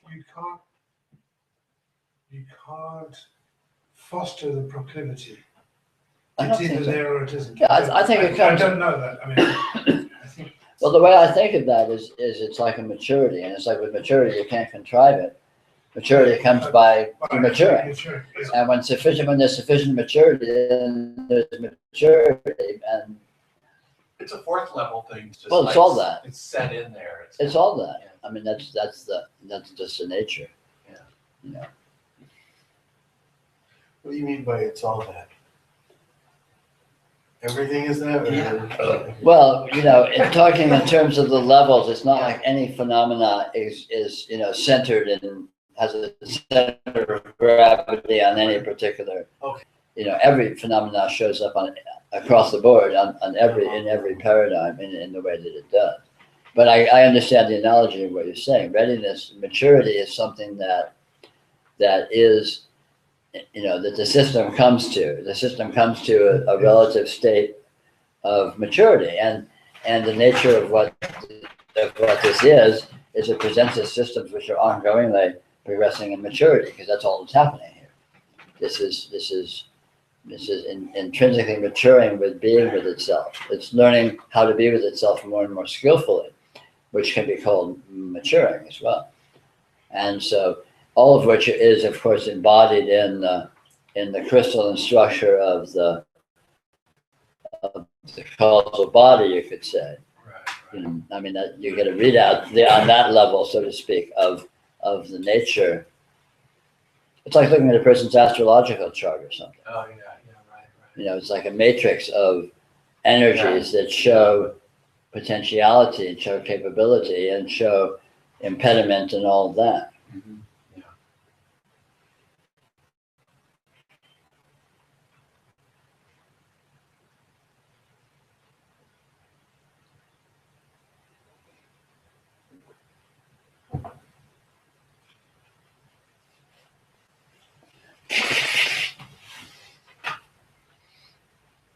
No, I mean, maturity is fascinating because, you know, everyone is engaged in the game of maturing ongoingly, progressively, at their own speed and in their own place. And we all think everyone's sort of doing the same thing that we are, but actually everyone's uniquely doing exactly what they're doing because they are exactly where they are. And there are no degrees of maturity, in fact. No. And so it's always a unique one-off Yeah. in that individual, and it can't be quantified. But That's there can be arbitrary sort of, you know, gross indicators or designators of various degrees of maturity. Sure. Yeah. You know, like the capability to recognize spiritual profundity at a certain level, so to speak, indicates a certain kind of maturity and so on and so forth. Or it's just socially the maturity to, you know, to be real instead of just being a big idiot locked into your, you know, absurd fantasies. It denotes a certain degree of maturity, you know, to be flexible and accommodating with circumstances. So, I mean, you know, there's all sorts of different indexes of maturity that, you know, all across the board in human social functioning and so on. But in spiritual terms, it's interesting because spirituality doesn't exist as a reality until a certain level of maturity exists, you know, is attained. You know, you can take, you know, 100 arbitrary people and present spiritual profundity to them, and a certain people who aren't at enough level of maturity, they just won't know there's anything there at all. Whereas some people go, wow, wait a minute, this, what? You know, they'll see there's something there, and then a small percentage of that will see exactly what it is. It's being pointed, and all depending upon their individual, proclivities or what have you.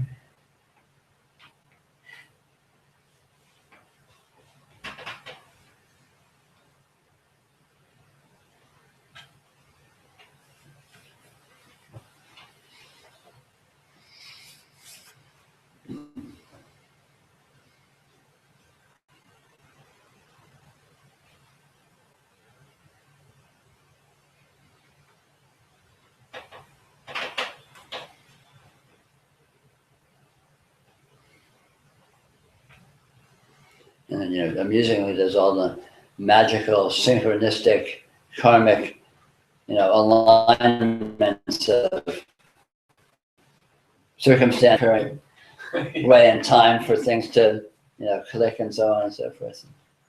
That's all, that's in the mix too. And what's up with that?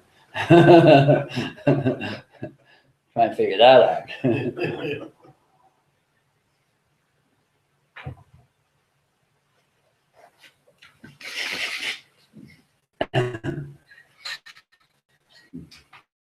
Yeah, that's sort of what's interesting about I was thinking about just, how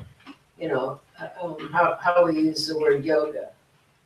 And I think the first time you use that, I was so used to thinking of yoga as like going to the gym. Sure. You know what I mean? Practice, and so I said, but it's, well, it's just like this, what you were talking about, these various degrees of maturity. You can't do or practice, whatever word you want to say, the yoga, unless you have some inkling. Right. You have to know that it's there. Because Yeah. it is basically a kind of exercise, but you're exercising your subtle energy. Yeah. And if you don't even know your subtle energy is there, you don't know you're exercising it, so you can't participate in it very artfully. But it's just so, to me, my whole path in the last few years, it's so astounding, and it's so weird. This is a bizarre aspect of karma, is the whole, it's pseudo intentionality of the way things, the alignments and synchronicities of the way things seem to happen. Yeah. The old saying, when the student's ready, the teacher thing, weirdly enough, that kind of shit seems to happen. And you look at the way that works, it's like, what? I'm reading this book And so by my favorite guru, second guru, McLuhan, and he has this great book from cliche to from archetype to cliche, or cliche to and all these things sort of make sense. Sort of. Not like it makes sense, but Right. But somehow, but I get it. And then I don't get it, but I get it.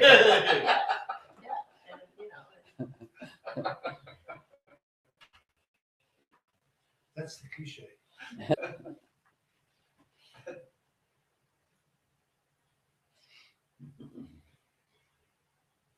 My art, your cliche.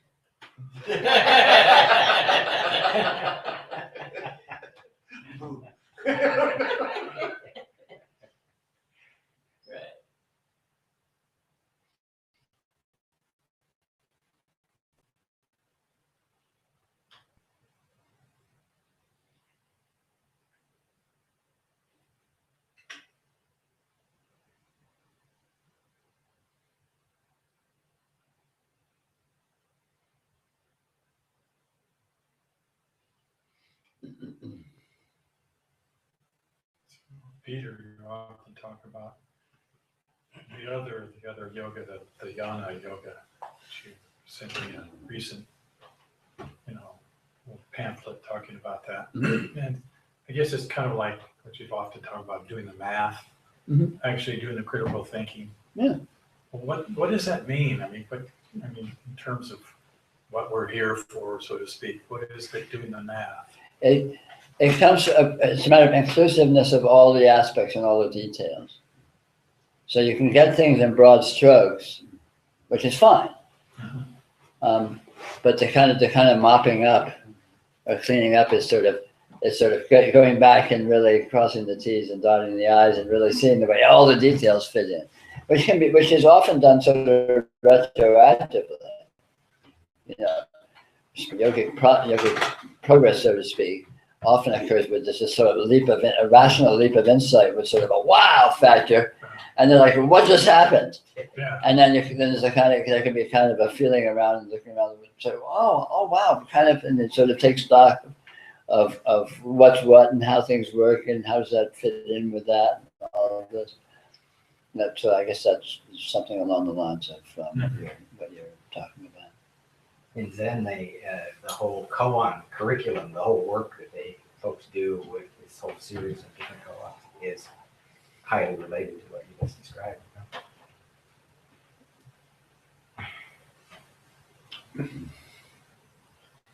Well, it seems like there's a different point of reference there, so there's no rush to get anywhere, so there's nothing else to do other than go back and cross the T's. Oh yeah, it does itself. It does itself, but it can look like a kind of a retroactive assimilation of sort of looking around and taking stock and looking at the details and taking inventory kind of thing. It really helps. I mean, a lot of what we talk about, where we sort of talk about some minutiae or relative experiential specific in relation to, the overall scope of thing. Then that's exactly that. I mean, it's a matter of just, because nothing is left out. Right. It's not like there's this one amazing thing and it doesn't make sense in terms of anything else. But there's this one amazing thing and it is everything. And everything is it. And it all works. The inherent intelligence that I call, which is just a euphemism for this astounding way in which everything synchronistically is absolutely perfectly integrated in what it is, without any fudging needed, Everything lines up with absolute precision. And that being the case, this is discoverable.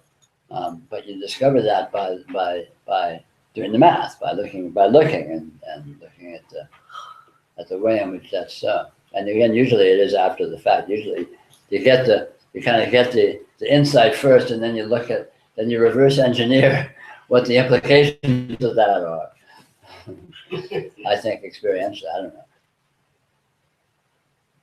Yeah, it seems like it's integration into another word. Integration's a good way to put It it. feels like that too, but there's also points in which, at least for me personally, there's a reflection back on the whole thing of trying to find something which is what it is. Yeah.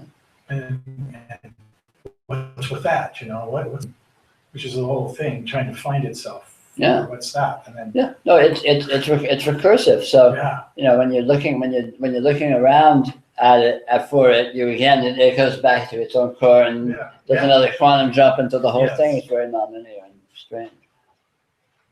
My experience was like that, but my temperament is I'm a detail guy, so I was an asshole in terms of, I had this astounding, insightful experience in 1973, and I spent the next 20 years voraciously studying every, spiritual and magical and yogic and so on tradition I could find, just to say, well, okay, I see this, I don't know what is it, and so these people are talking about all this XYZ. What the hell is that? And if it's anything, it has to correlate with what I saw.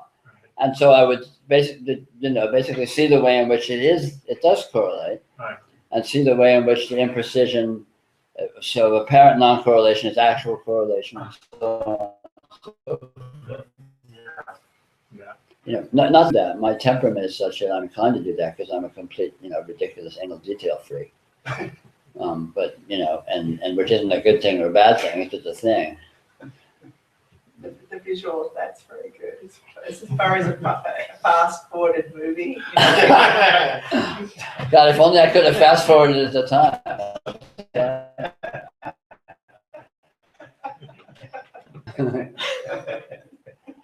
Well, it's paid off for all the things you can say. Well, I can sort of pretend to be fluent in a lot of different languages and all that about this kind of stuff, which can be useful. You know, but the point, of course, is to point out that it all is about actuality, which is about what's happening right here of your actual experience and what that actually is. So, again, it collapses. It's a reality check. It collapses all this philosophy and abstract, castles in the clouds into, well, these are all sloppy maps of this that is right here, and you can be with the maps and be with this and see the way in which they line up, because they actually do. Everything lines up. Everything. Reality is completely what it is, and it's inclusive. It includes everything, of course.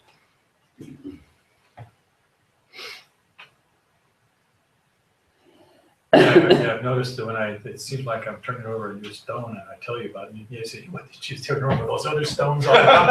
Every time it's like that. You run 60 stones all around there, and you point those out to me. That's very helpful.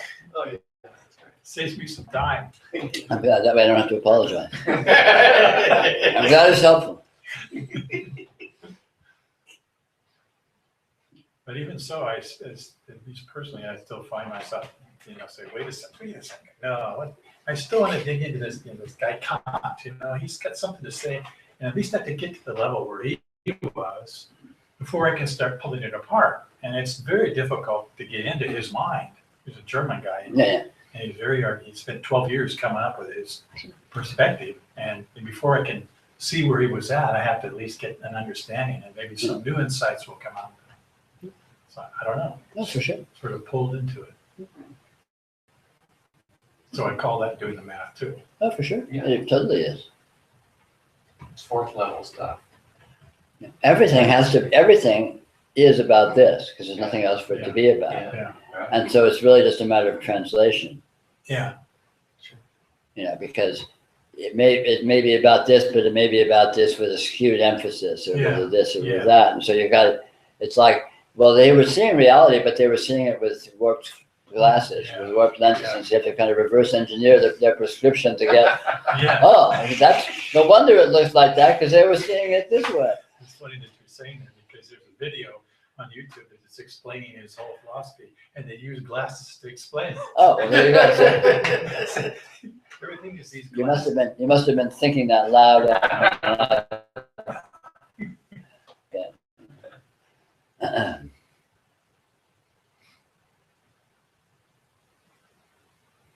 But unless you're just inclined to go that way, which is absolutely fine, philosophy per se is generally useless, because you can, if you want to labor, you can go to the philosophy and then see the way, which is about this detour, and you've got this right here, and your attention your time might be much more efficiently spent being with the real thing rather than these big detours and coming back. But again, I can't say that authoritatively, because maybe there is no straight lines. There is the direct path is whatever path ends up being the direct path, whatever it looks like. Most of the books I've looked at is all speculation, beliefs. Oh yeah, no, it's garbage.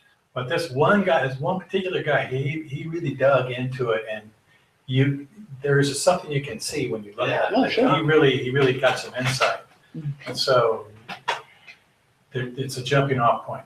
It seems that way until I get tired of it. So no, for sure. That's so far to have. Oh yeah.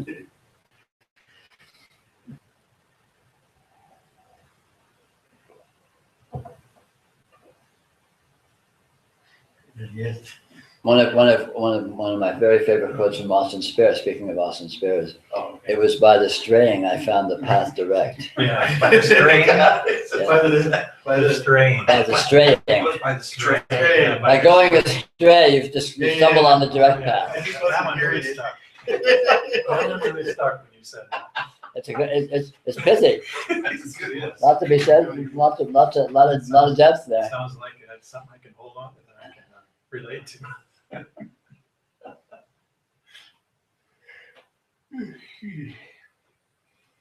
Perversion is virtue.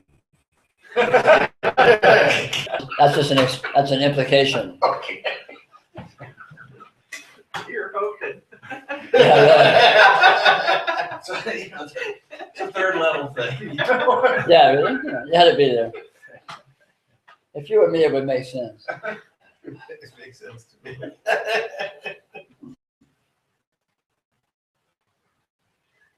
Wouldn't you say the same for religious writings? That you have to translate it, Yeah, sure. you know? I mean, all religion or all spirituality is about reality. Yeah. It pretends to be about reality, and it has to be, in fact, about reality because there's nothing else for it to be about. And so the question is how skewed it is, or to get what they're to, the way in which they're referring to it, and then you can actually even discover the error in the way they're seeing it by comparing the way they're seeing it versus what it actually is. See for yourself, and you can see, well, they're holding it this, and they've got that part of it right, but then they have this aspect of it that they're holding to be a certain way, that isn't actually like that. But it's understandable that they could hold it that way if they misinterpret it. I know, it's really interesting. I mean, obviously, I have preferences in philosophical schools Sure, of course. or philosophers, and to translate means I must have some idea of what to try and make some obscure work written in the 19th century or 20th century comport to what I know. Of course. But everyone has that intuition, whether they know it or not. Yeah. Everyone knows reality. Yeah. Whether they may not know they know reality, but in fact they do. Yeah. So in fact, there is always some degree of a touchstone. Of course, I suppose some of it could just, it could be a more remote, preference, sort of arbitrary. Of course. Well, ultimately, yeah, because everyone has their temperament and their inclinations and the things, the modes that they're attracted to, which can be pretty far afield. There's no limits to it. Yeah, right.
You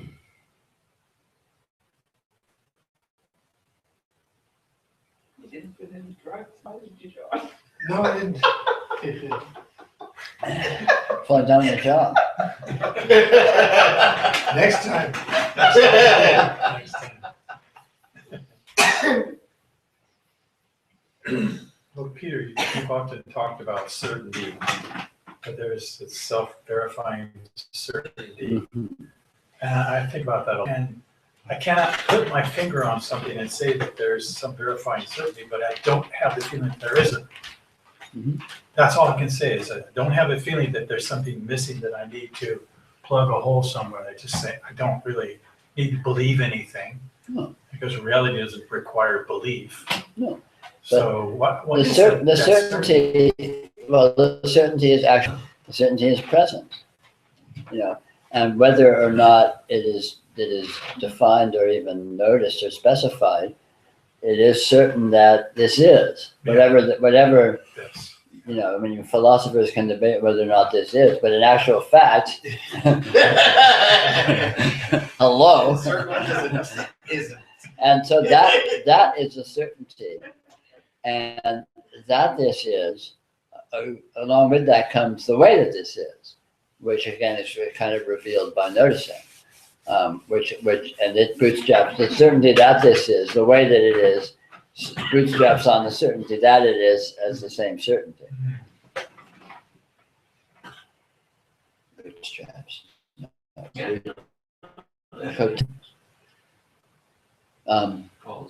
Yeah, I mean, you know, and again, even certainty is often, you know, used in the language of logic and the language of right. abstraction. And Yeah. the certainty I'm not talking about is not that kind of Right, certainty. right. It's the certainty of the fact that there is fact, Yeah. that there is actuality, that there is reality. And again, not as an abstraction, but it's felt, i.e. self-verifying, i.e. obvious. You know, Can't we escape can sit around and debate whether or not we're here, but we can only do that because we're here. Yeah. Whatever that means. Yeah. And that we're here may turn out to be that we're not here, but it is something. It may turn out to be nothing, but that is something. I mean, you see how this works. I mean, the certainty is not a certainty of specification. It's a certainty of actuality. Presence. Presence is certainty. One thing That's really the Rigpa that's being spoken of, isn't that? Yeah, That's it's really. exactly the same thing. Rigpa is presence, one and the same. I mean, they translate it, there's all sorts of bizarre translations, but I think Rigpa is presence. And then radiance is the fact that presence has infinite implications, which none of which depart from it. All of the implications are the presence. It's not like there's presence and then there's implications over here somewhere. And so the implications come with, the radiance comes with the presence. You know, all the details comes with and consists of nothing other than the fact. But again, all of this is, you know, as soon as you start talking about it, it starts becoming complex abstractions, whereas the undeniable, obvious fact is simply that. And it's known, it's felt, one is it rather than, you know. So that's what you point out. Sure, there's nothing else to point out. Yeah. But everything comes with it. All the details. I mean, you can do the math in this infinite elaboration, but none of it departs one iota from just the bare fact.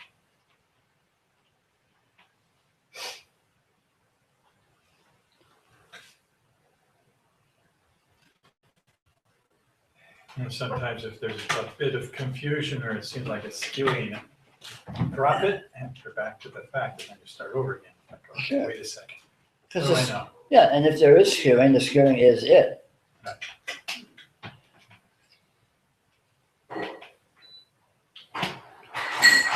What this is so slippery, and so it's, well, it's literally infinite. It can present and include any degree of apparent departure from itself without departing from itself. It can present and as any degree of skewing without being skewed. You know, I mean, clarity. You know, the very nature of clarity is infinite confusion. And that's perfectly clear. This makes absolutely no sense, and that makes perfect sense.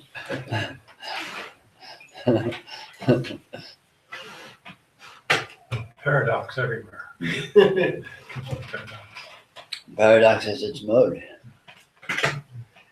Paradox is the mode of infinity.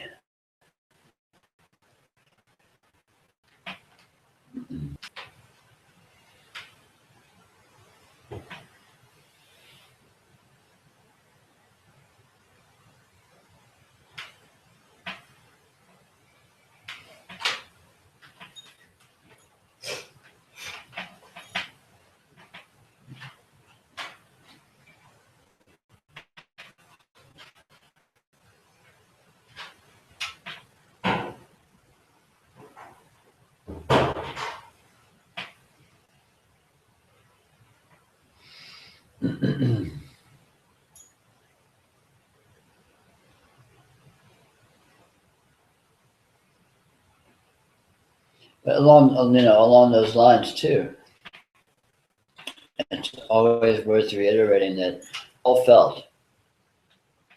Yoga is feeling presence, feeling the energy that the presence is. It's not about trying to make sense of anything. Although, it doesn't exclude making sense, and doesn't exclude thinking and arguing and so on and so forth, but it's entirely felt. Doing learning to ski or learning to walk. It's something that you can think about and talk about and all that, but when it gets down to it, you have to feel it. And by feeling it, you learn how to do it. You learn how to ski by feeling skiing, and then you feel how not to ski, and eventually that leads to feeling how to ski. And so, the radiance being with itself, the yoga is just learning to be the radiance learning to be with itself more artfully. It learns to do that by feeling itself. The radiance feels itself, and by feeling itself, it learns more about itself and learns how to be with itself. And that's the entirety of the yoga. It's felt presence. And all that you talk about and all that is just implications of that. I mean, it ultimately consists of absolutely nothing other than felt. Call it experiential participation, or I sometimes call it direct energy engagement, but that might sound abstract to some minds. Felt presence is good. 2 words, felt presence. Yeah. And think of the way, we all learned to walk, but it was so long ago we probably don't remember doing it. But if there's anything you've ever mastered that you learned how to do, there was a difficult art. The way you learned it, if you look at it closely, ultimately by feeling. If you're a musician, you can play a musical instrument well. The way you do that is by feeling how to do it. Or anything you can do well. You can do something. If you can play tennis well, or you can ski, or you can, dance. Whatever whatever kind of a skill you have, ultimately, the way of moving into real skillfulness and real mastery is always feeling it and letting it show you what it is and show you how to do it, all of which is completely participatory and completely nonverbal, just experiential engagement.